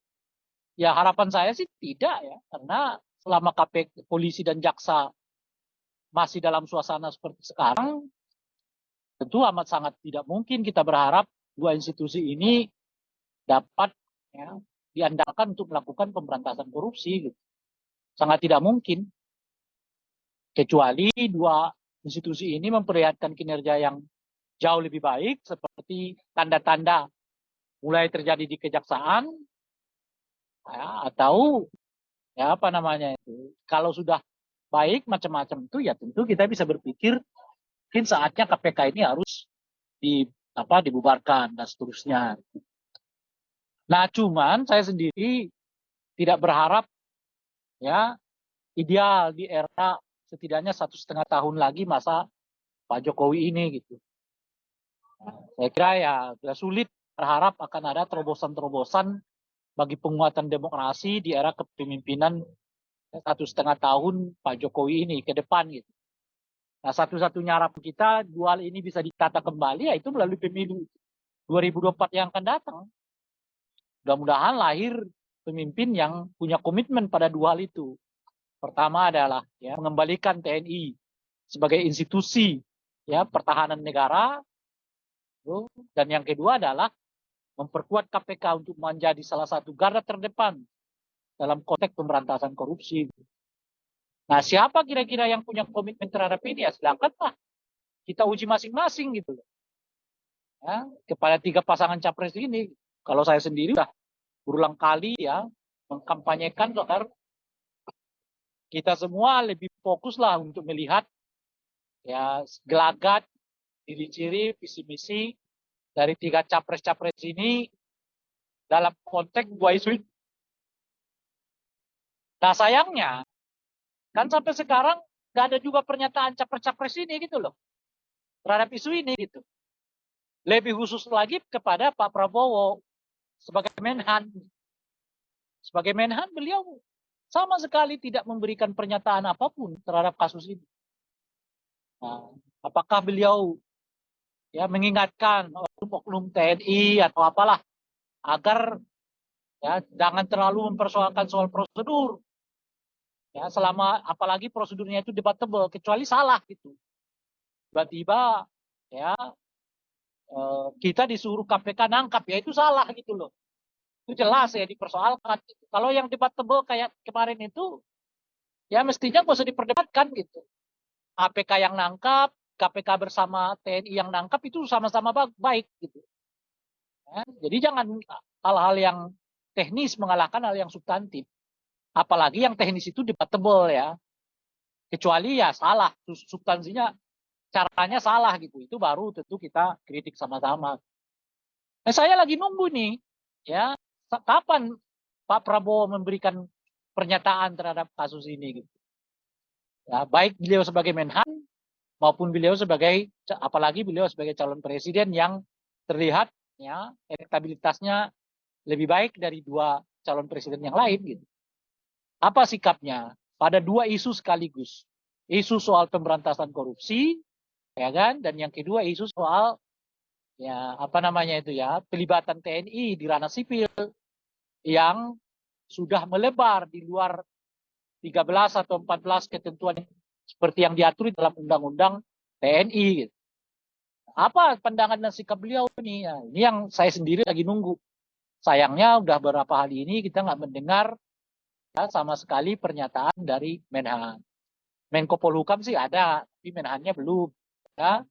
Apa yang dilakukan oleh beliau ya, karena kita masih ingat 2019 tagline dari Pak Prabowo itu ya sangat apa ya, sangat populer.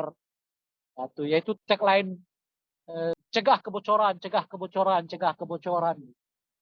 Ya, nah ini sekarang ada dugaan kebocoran di Basarnas yang dilakukan oleh diduga dilakukan oleh ya apa namanya itu ya ketua Basarnas yang berkebetulan adalah seorang militer aktif. Gitu. Jadi gimana itu? Gitu. Ini yang lagi kita tunggu. Nah, kalau saya lihat dari sekarang, ya rasa-rasanya ketiga capres ini ya lebih banyak bersilat lidah lah kalau soal urusan korupsi gitu ya, dibandingkan betul-betul itu menjadi ideologi mereka gitu ya, ideologi melakukan pemberantasan korupsi. Gitu. Nah, tapi meskipun begitu ya harus dikawal bersama-sama supaya apa yang kita bayangkan ini tidak menjadi kenyataan.